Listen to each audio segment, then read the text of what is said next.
The orbital platform, designated Unity. One rotated slowly against the blue. White curve of Earth, it's modular. Structure looking to Ambassador Varnak. Like something assembled by children.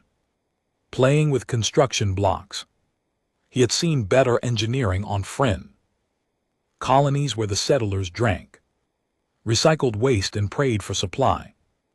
Ships that never arrived. His 4 primary manipulators folded. Across his chest carapace in what?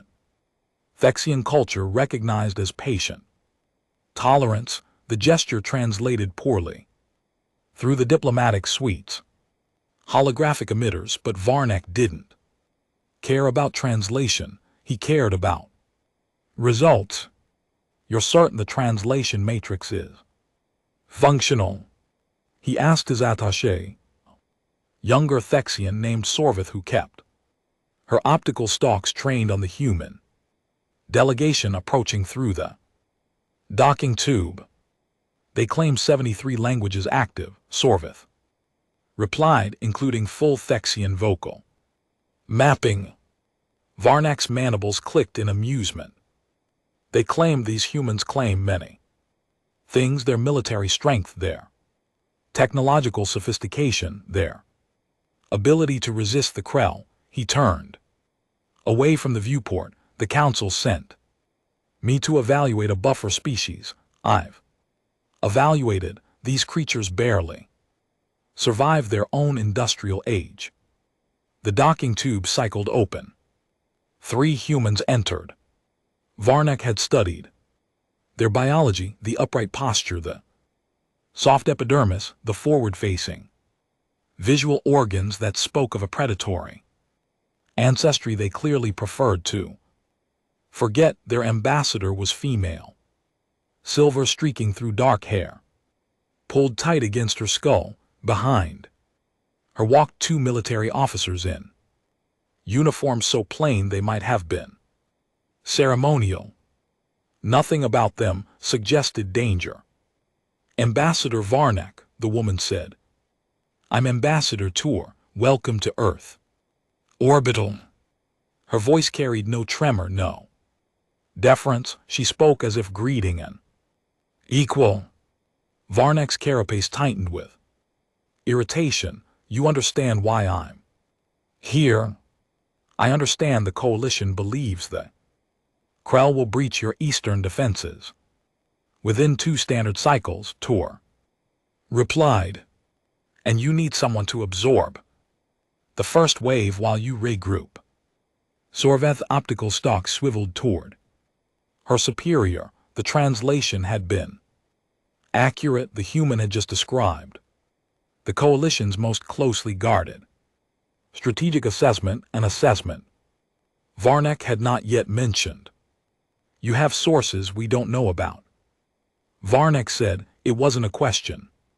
Tor smiled. It was not a warm expression. We have telescopes and we have patience. Your fleet movements have been visible from Earth for 11 years. We've been watching you fight the Krell. We've been recording everything.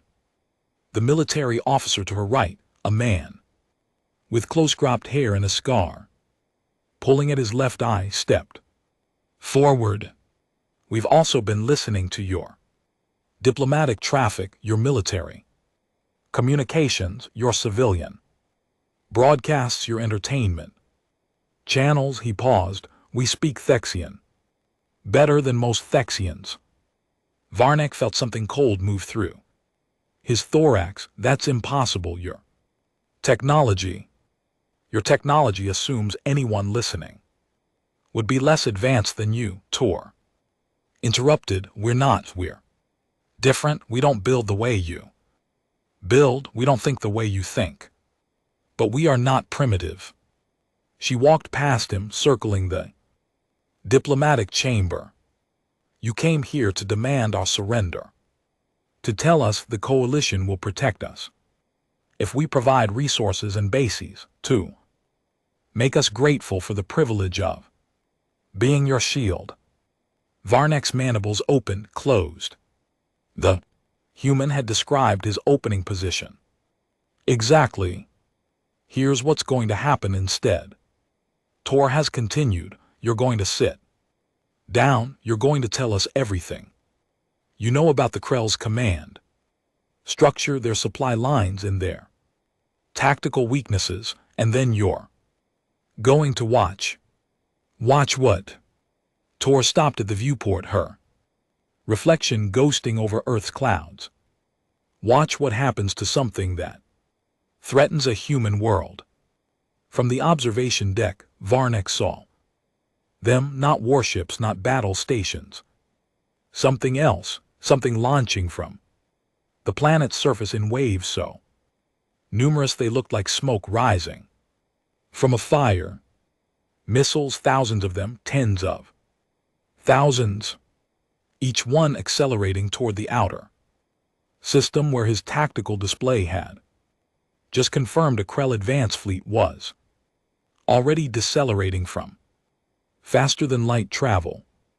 The Krell hadn't waited for negotiations. They were already here, and the humans had known they were coming. The missiles didn't move like any weapon system Varnak had ever witnessed. Coalition ordnance followed predictable trajectories, efficient, mathematical, beautiful in their precision. Human missiles moved like they were angry, like they wanted to hurt something. His display showed 200 Krell vessels, ranging from scout frigates to dreadnoughts so massive it should have required an entire support fleet to accompany it. The dreadnought came alone, which meant the Krell had sent their best, their flagship. Your people are going to die, Varnek said, his voice stripped of diplomatic polish. That's the hand of Krell. It's destroyed 12 coalition battle groups. Nothing you have can. The first human missile impacted a Krell frigate. The explosion wasn't nuclear. It wasn't plasma. It wasn't any energy signature Varnek's sensors could identify. The frigate simply stopped transmitting. One moment it existed, the next moment its location on the display showed debris expanding in a pattern that suggested the ship had been turned inside out before being shredded. What was that? Sorvith's optical stalks had gone rigid. Tor stood beside them, watching the display with an expression of mild interest. Kinetic impactor with a shaped gravity warhead. We learned how to generate short-range singularities about 40 years ago. Took us another 20 to make them portable. You made black holes, Varnek said. His voice cracked on the last word. We made very small black holes that evaporate in 3 seconds, the scarred military officer corrected. 3 seconds is enough. Outside the battle, if it could be called a battle, continued. The human missiles moved in patterns that seemed random until Varnek realized they weren't random at all. Each missile communicated with every other missile. They adjusted trajectories in real time, forming kill boxes that anticipated Krell evasive maneuvers before the Krell themselves knew where they would dodge. A Krell cruiser tried to break formation, accelerating toward Earth. 40 missiles diverted from other targets and converged on its position from every angle simultaneously. Not one reached the ship. The gravity warheads activated at precise distances, creating overlapping spatial distortions that tore the cruiser apart at the molecular level. The Krell use electronic countermeasures, Sorvith said. How are your guidance systems maintaining lock? The scarred officer glanced at her. They're not electronic, they're quantum entangled. Each missile carries a paired particle with its launch platform. Distance doesn't matter, the platform knows exactly where the missile is at. all times, doesn't need to receive any signal from the missile itself. That's impossible, Sorveth whispered. Entanglement can't transmit information. It doesn't transmit, the officer said. It compares, the platform measures its particle, the missile's particle is always in the opposite state, we know. The missile's position because we know where it can't be. Varnek stared at the display, the Krell dreadnought had stopped advancing, its escort fleet was gone, not defeated, not routed but erased, 200 ships reduced to expanding clouds of debris in less time than it took to brew Thexian tea. But the humans weren't done. New launches from Earth, not missiles. This time something larger, vessels. Shaped like wedges, their hulls matte black, their drive signatures so faint. Varnek sensed he'd almost missed them. What are those? He asked. Tors turned to face him fully. Those are our real ships. The missiles were just to clear the path. She walked to the display and tapped the image of the Krell dreadnought. The hand of Krell has 20,000 crew members. It carries enough firepower to glass a continent. It's the most powerful warship the Krell Empire has ever built. And you're going to destroy it. No, Tor's shadow fell across the display. We're going to board it. Varnek's mind rejected the words. Boarding a dreadnought in the middle of combat was suicide. Boarding a Krell vessel was worse. The Krell were larger, stronger, and biologically adapted for zero-gravity combat. Humans would be torn apart.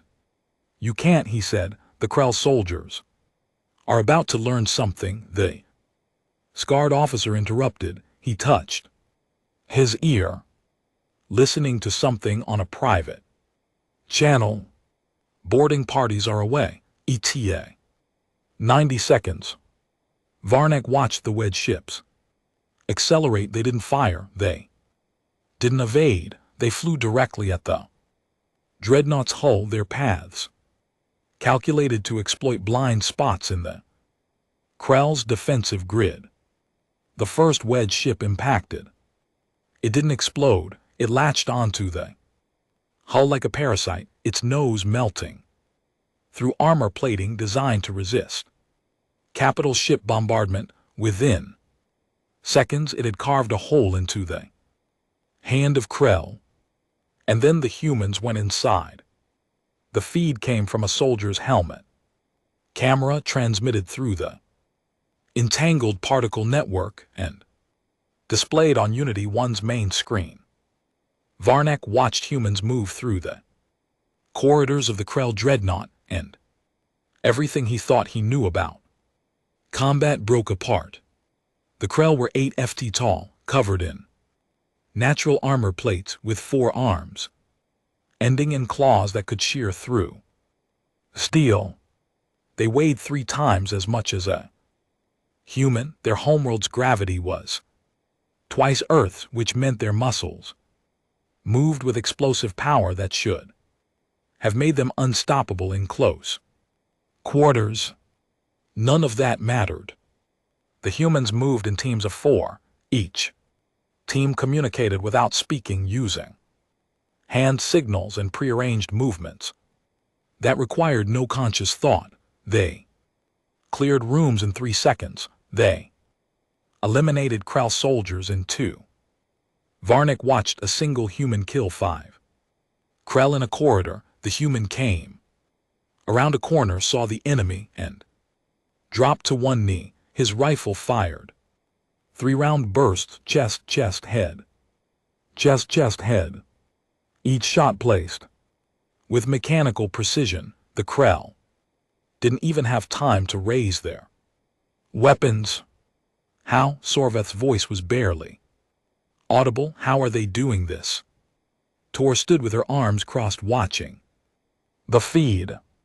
We've been fighting each other for 10,000 years, every possible way to kill a person. We've invented it, every possible way to defend against being killed. We've perfected it. The Krell have never faced an enemy that spent its entire existence learning how to murder.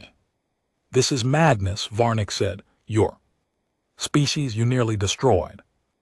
Yourselves, your history is nothing but war. Yes, Tor said, that's exactly the point. The feed showed the human teams converging on the Dreadnought's bridge. They moved through compartments designed for Krell physiology, too tall, too wide, with gravity plating set to 1.8 Earth standard. The humans didn't slow down. They trained in 2 gravities. They trained in 0 gravity. They trained in environments that would liquefy Krell lungs.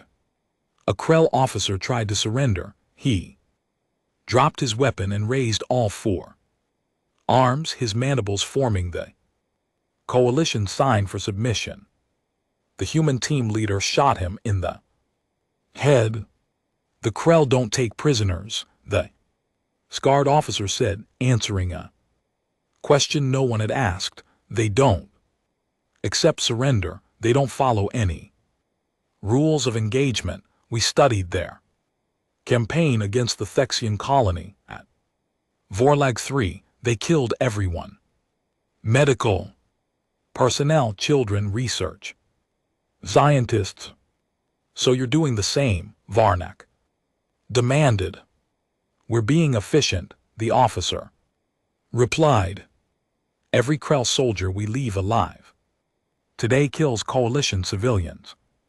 Tomorrow, we're not here to win a battle, we're here to end a war.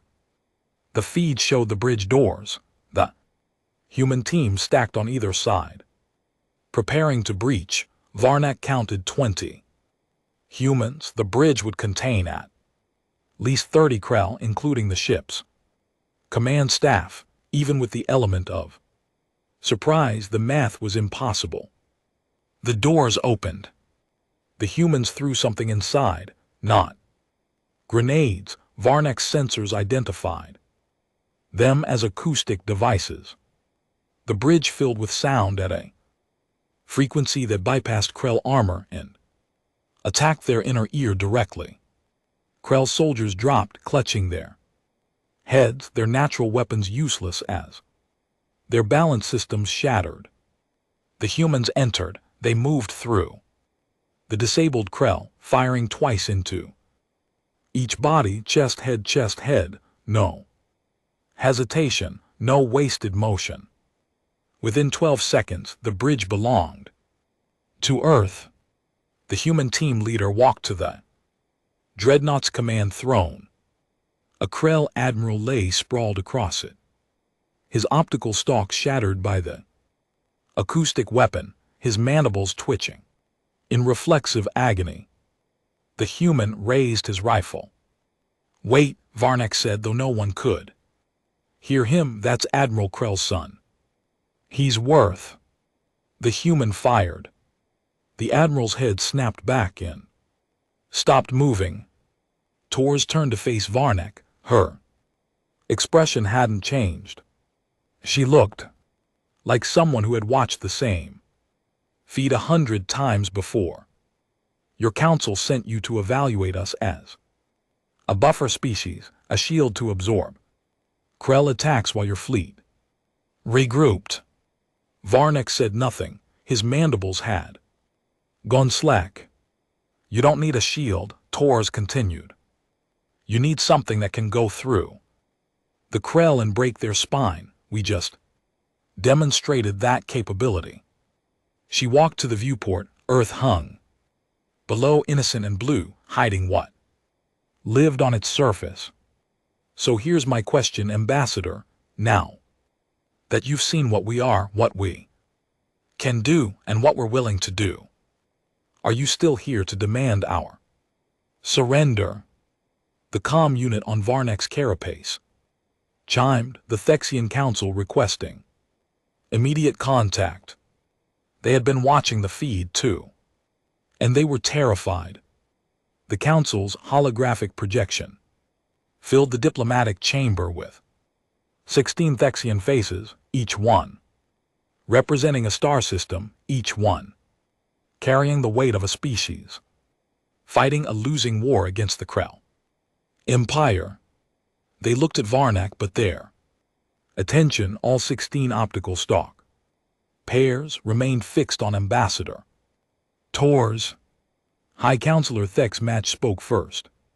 His carapace bore the scars of the Vorath III massacre, wounds that had never fully healed because Thexian biology remembered trauma in ways that transcended the physical. Your species just destroyed a Krell dreadnought, captured it, killed every Krell aboard. We captured the ship, Tor's corrected. The crew is dead, the ship is functional. We're currently reverse engineering its FTL drive. You have your own FTL. We have slower FTL. Yours is faster. We want yours. The Xmaj's mandibles clicked in what Varnak recognized as a laugh stripped of humor. You've taken a coalition world's worth of Krell technology in 1 hour, and now you want our drive systems. We want a lot of things, Tor said. We're willing to trade for them. Trade what? Tors looked at Varnak, then back at the Council. The Krell have 43 shipyards supporting their war effort. We found their locations in the dreadnoughts navigation database. We can hit every one of them within 72 hours. Silent, 16 council members stopped breathing. That's impossible, Counselor Thexman said. She was the coalition's military strategist, her carapace marked with the formal scars of high command. The Krell shipyards are behind their defensive perimeter. You'd have to go through their defensive perimeter, Tors interrupted. We don't. Our FTL drives may be slower, but they're also stealthier. We can drop out of FTL inside your perimeter. Inside theirs, we can appear anywhere. Nowhere is safe, Sorvath whispered. Varnak wanted to silence her. She was right. The Xmaj's optical stalk swiveled toward Varnak. Ambassador, your assessment, you've been with these humans for less than a standard day. What have you learned? Varnak's throat tightened. He thought about everything he'd witnessed. The missiles, the boarding action, the way the humans moved through the Krell dreadnought like they were born to fight in its corridors.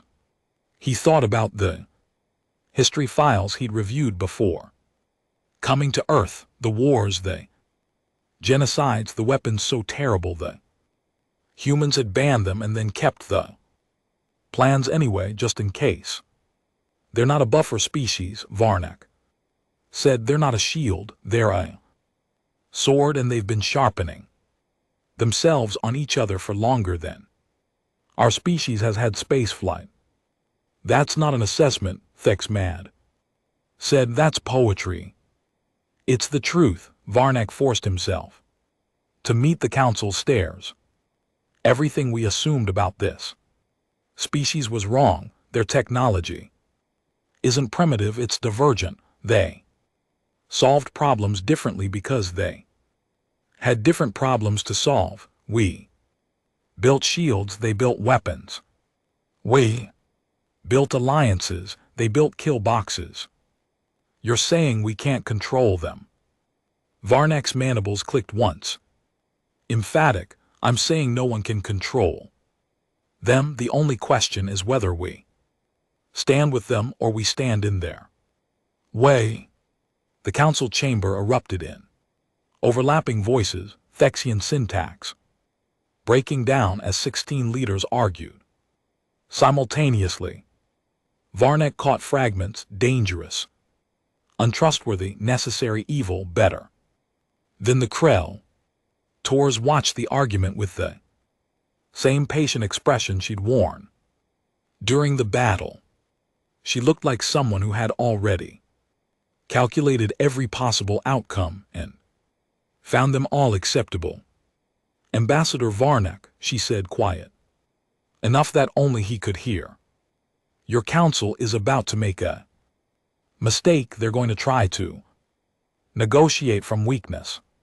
They're going to offer us things we don't want in exchange for things we've already taken. Then what do you want?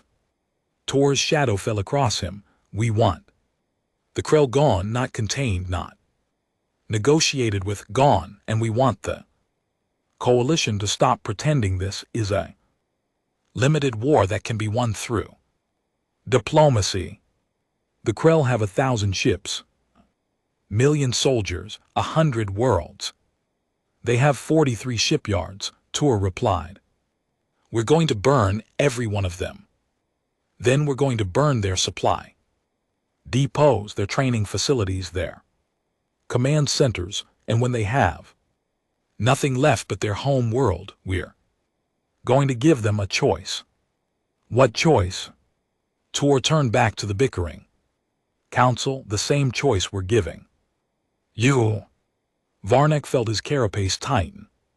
He had spent his entire diplomatic career navigating the spaces between species, finding compromises that allowed civilizations to coexist without destroying each other. He had never met a species that didn't want to coexist. He had never met a species that wanted to destroy. Until now. 3 days. 3 days of watching humans dismantle the Krell Empire. Varnak barely slept. The diplomatic quarters on Unity 1 were comfortable. By Phexian standards, temperature controlled, gravity-adjusted, nutrient paste formulated to his exact metabolic requirements. He couldn't eat. He couldn't close his optical stalks without seeing the feeds. 43 shipyards. The humans had promised to hit every one within 72 hours. They had done it in 48. Feeds showed destruction on a scale Varnak's mind struggled to process. Human strike teams appearing inside Krell defensive perimeters, launching missiles from ranges so close the Krell sensors didn't register the attack until impact. Shipyard modules venting, atmosphere docking cradles collapsing, construction slips, each one representing months of work, tons of material, thousands of Krell engineers falling into their parent stars or spiraling into gas giants or simply ceasing to exist. No survivors. The humans made sure of that. They're not just destroying infrastructure, Sorvith said. She stood beside Varnak at the viewport, her optical stalks tracking the debris field where the hand of Krell had once floated. The human salvage teams had finished stripping the dreadnoughts. Useful components. What remained looked like a corpse picked clean by scavengers. No, Varnak agreed. They're destroying the Krell's ability to rebuild. Shipyards, supply depots, training facilities, command centers. They're not fighting a war. They're performing surgery. Surgery that kills the patient. The Krell are the disease. Varnak heard his own words and wondered when he had started thinking like a human. That's how they see it. The Krell threaten Earth. The Krell threaten the coalition. The only way to stop being threatened is to remove the thing doing the threatening. His comm unit chimed. The council again. He almost didn't answer. The last 12 conversations had followed the same pattern.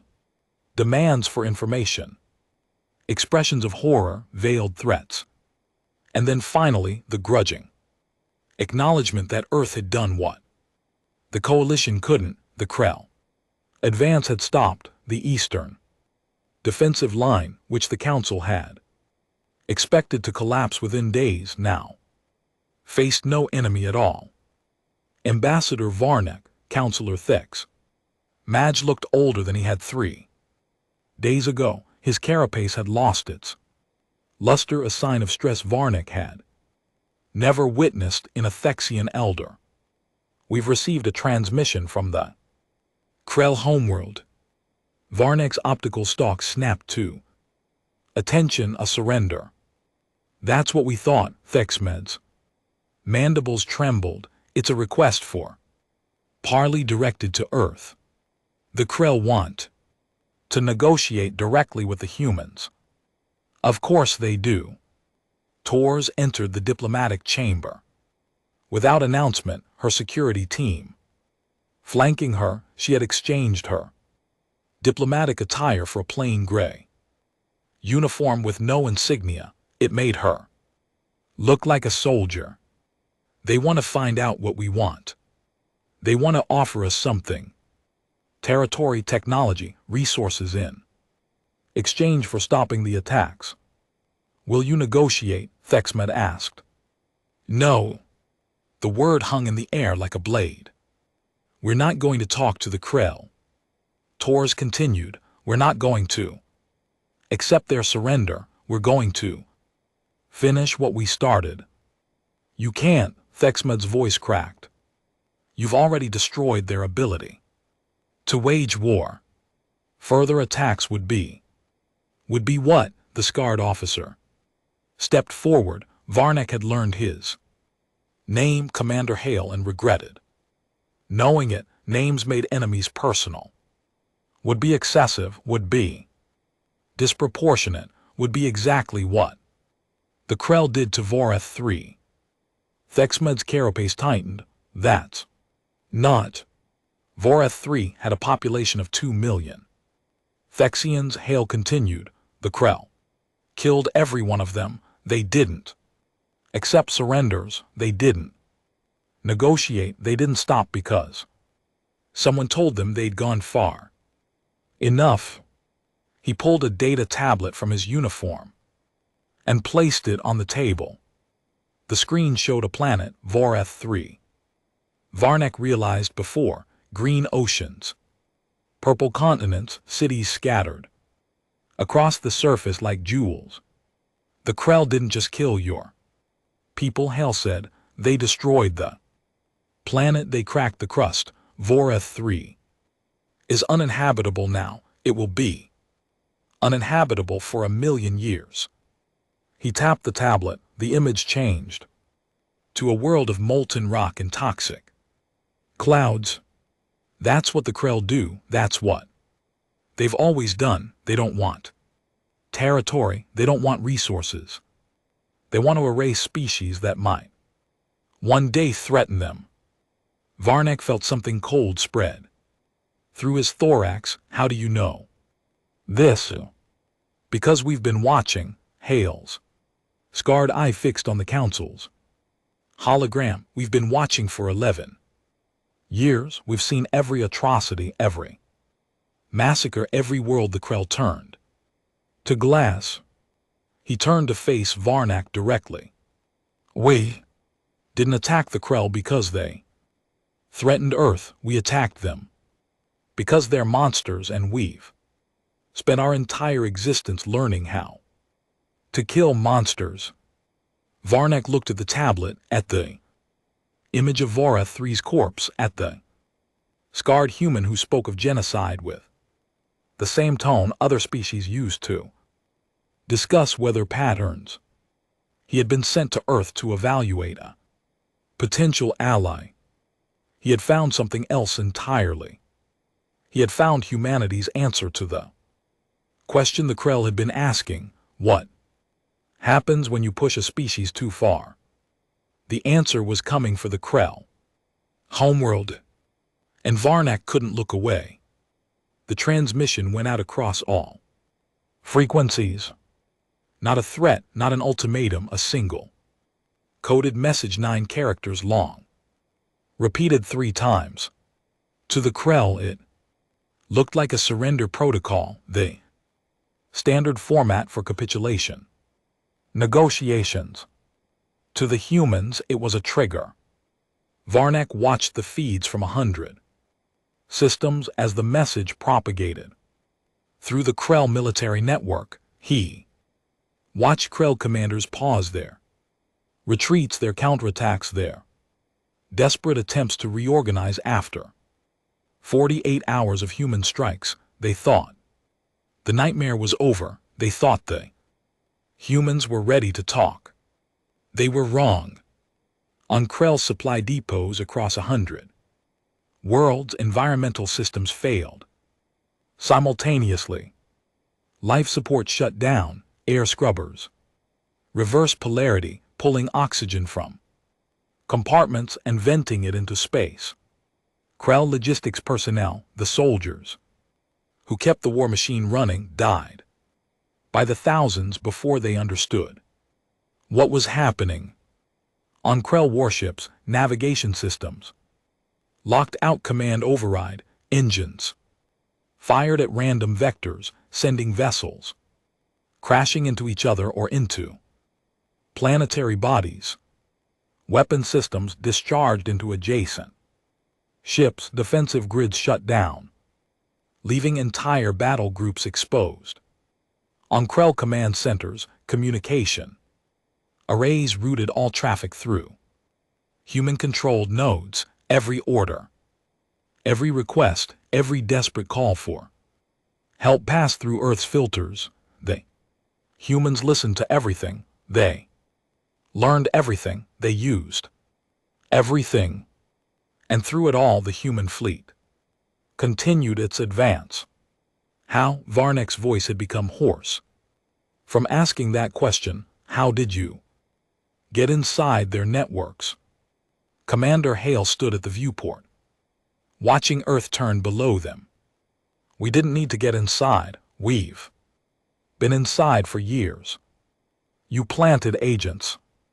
We planted code. Hale turned. Every Krell ship that entered the system in the past decade was scanned, not for weapons, for communication protocols. We learned their encryption, their authentication systems, their command hierarchies.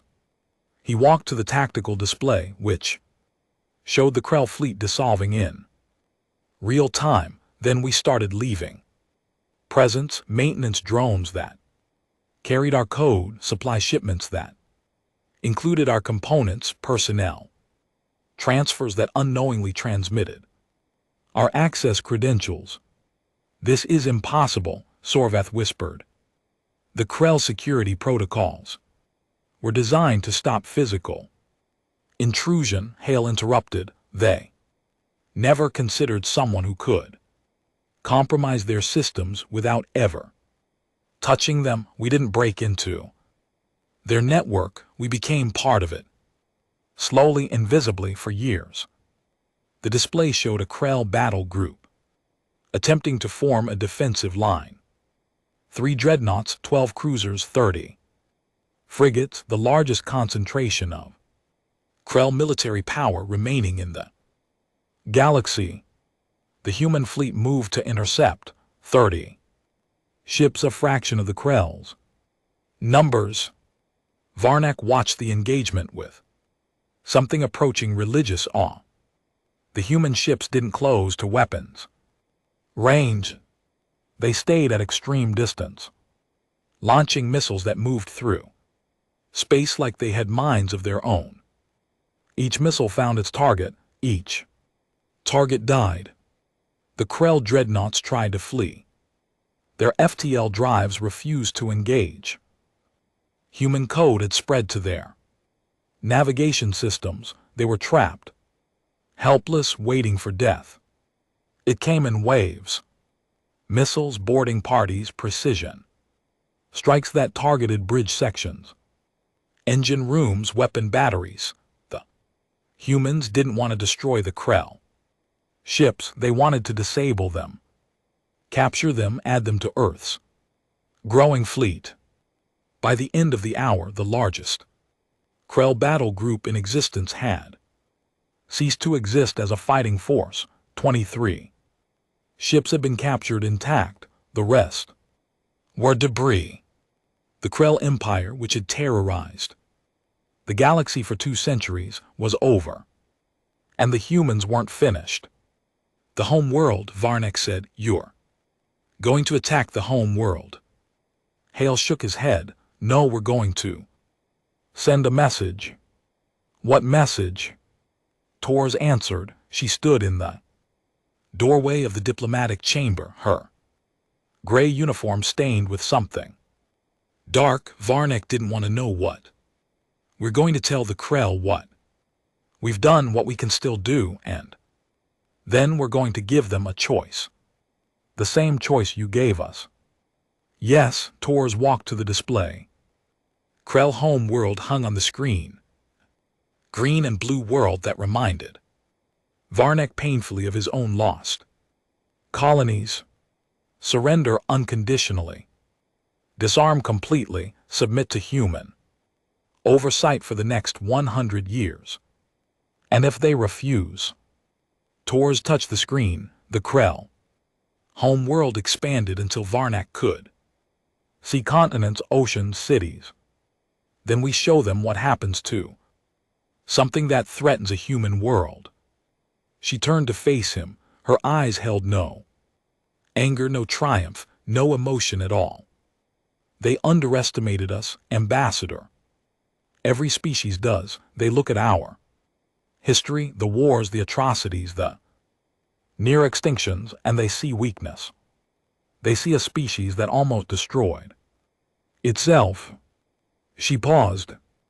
"They don't understand. We survived all of that. We survived ourselves. And anyone who threatens us now is going to learn why."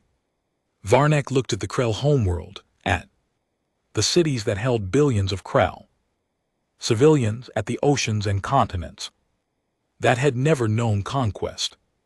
He thought about Voreth 3, about 2 million Thexians who had died because the Krell decided they might one day become a threat.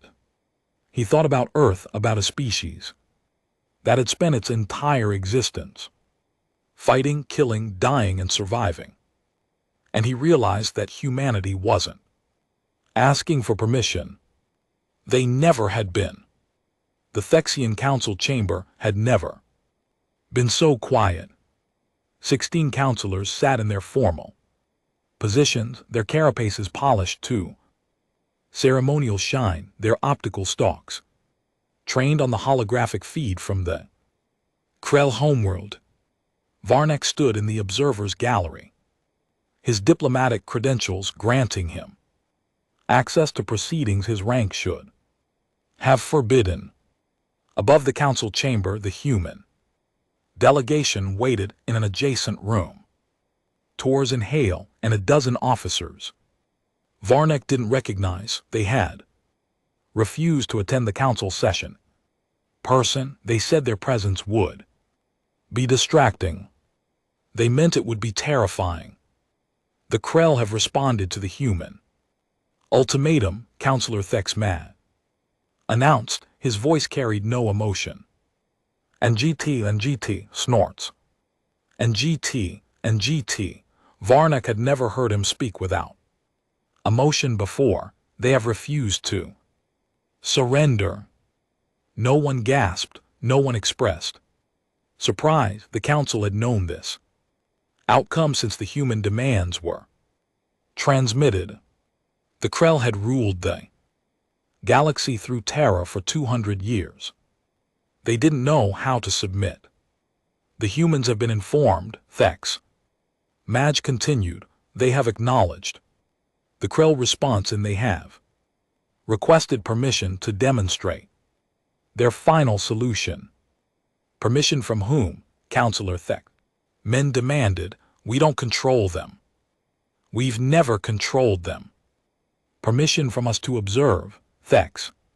Madge's mandibles clicked in what might have been resignation. They want witnesses. The feed shifted. Varnek had seen the human fleet during the battle for the Krell dreadnought. He had seen the missiles, the boarding Parties the impossible tactics that shattered the Krell's military power. He thought he understood what humans could do. He was wrong. The feed showed a weapon, not a missile. Not a ship, something else, something that looked like a satellite, a sphere of metal and composite materials covered in emitters that Varnak's sensors couldn't identify. It floated in orbit above the Krell homeworld, positioned exactly above the capital city.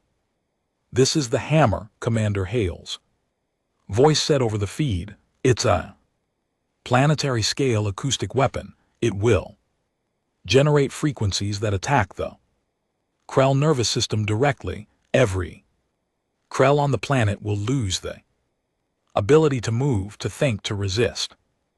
The weapon will not kill," Ambassador Tour added. "It will incapacitate for as long as we maintain the broadcast. The Krell will be helpless." Varnak understood. The humans weren't going to destroy the Krell homeworld. They were going to hold it hostage. Every Krell soldier, every Krell civilian, every Krell child, all of them at humanity's mercy. "When do you intend to activate the weapon?" Counselor Thexmaj asked. "Now." The feed showed the hammer's emitters glowing, a frequency that Varnak couldn't hear. His translator assured him the sound existed, but Thexian hearing didn't extend to the required range. Washed over the Krell home world. On the surface, billions of Krell stopped moving. Not died, stopped, their bodies locked in place, their minds trapped inside flesh that refused to respond. Hammer didn't kill, it imprisoned. Every Krell on the planet became a prisoner in their own body. "The broadcast will continue until the Krell military surrenders," Tiro said. "Every soldier who lays down their weapons, every ship that powers down their engines, every commander who transmits their capitulation, they will be spared. Anyone who resists will remain frozen forever." "You can't," Counselor Thexman whispered. "That's billions of beings." "It's justice." Tiro's voice carried no anger. "The Krell spent 2 centuries doing worse to other species. Now they're learning what it feels like to be helpless." The council chamber dissolved into chaos. 16 counselors shouting over each other, their mandibles clashing, their optical stalks waving in distress. Varnak heard demands, pleas, threats, prayers, all of them meaningless. Humans had already made their decision.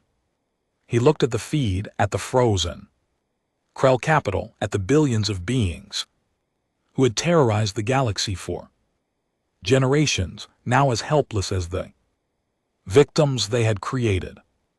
And he felt something he hadn't expected. Nothing. No pity, no horror, no outrage. Just the quiet recognition that humanity had done exactly what they promised. They had ended the Krell threat. They had made the galaxy safer. They had used methods that no civilized species would consider.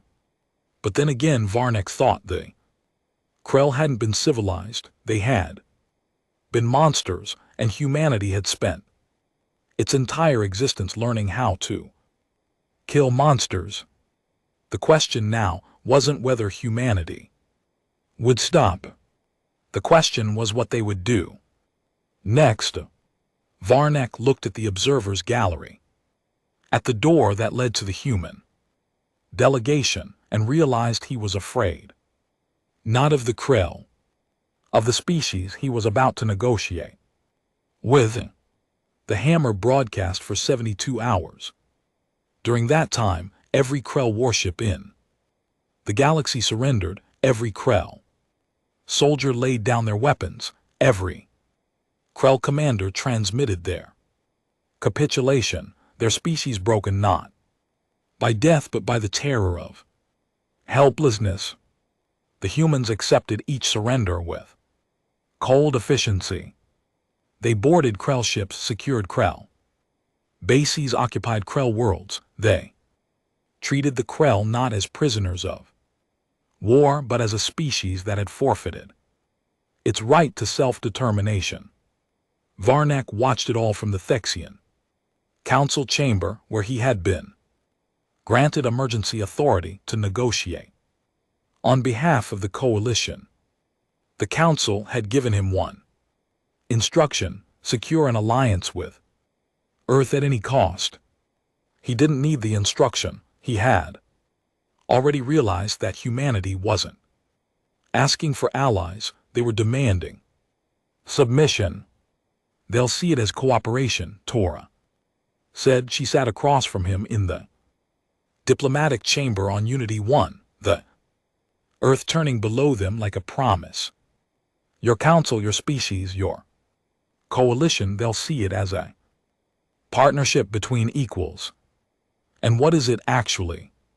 Tors leaned back in her chair. It's a protectorate. We protect you. You provide us with access to your technology, your resources, your territory.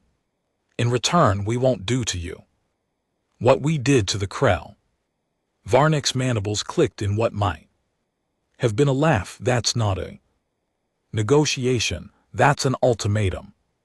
Negotiations are for species with something to offer. Tor's shadow fell across the table. The coalition has nothing we can't take. We're offering you a partnership because it's easier than conquest. But if you refuse, I won't refuse.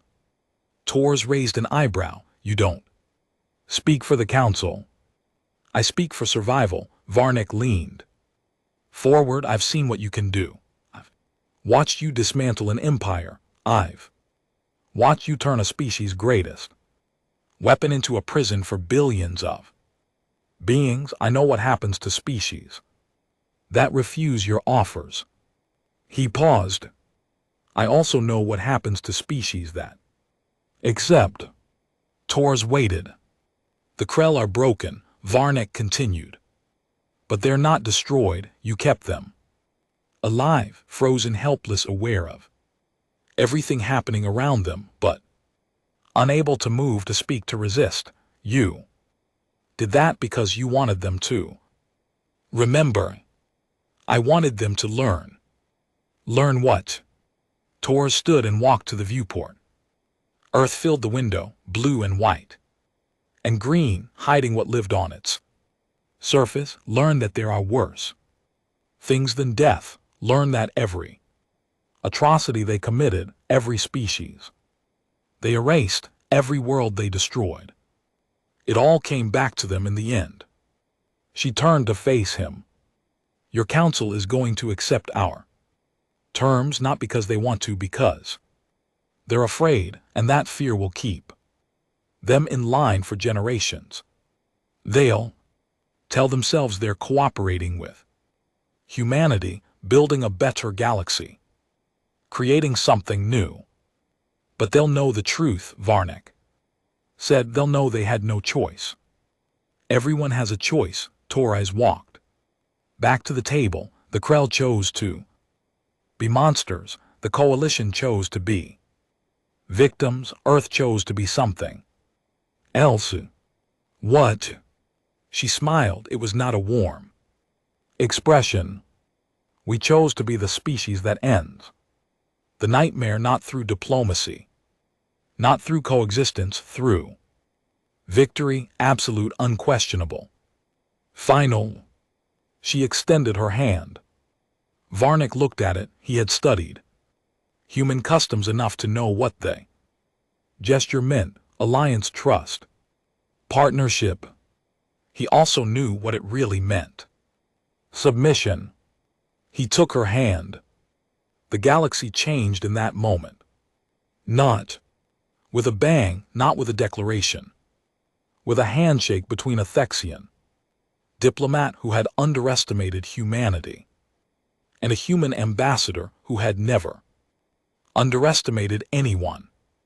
The Krell Empire was gone. The coalition had become a protectorate. Earth had become the dominant military power in the galaxy, and somewhere on a frozen planet, orbiting a dying star, billions of Krell lay helpless and aware, learning the lesson humanity had spent 10,000 years perfecting.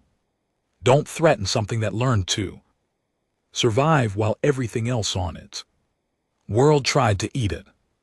Don't underestimate the species that turned its own worst instincts into weapons. Don't start a war you can't finish. The Krell started a war. Humanity finished it. And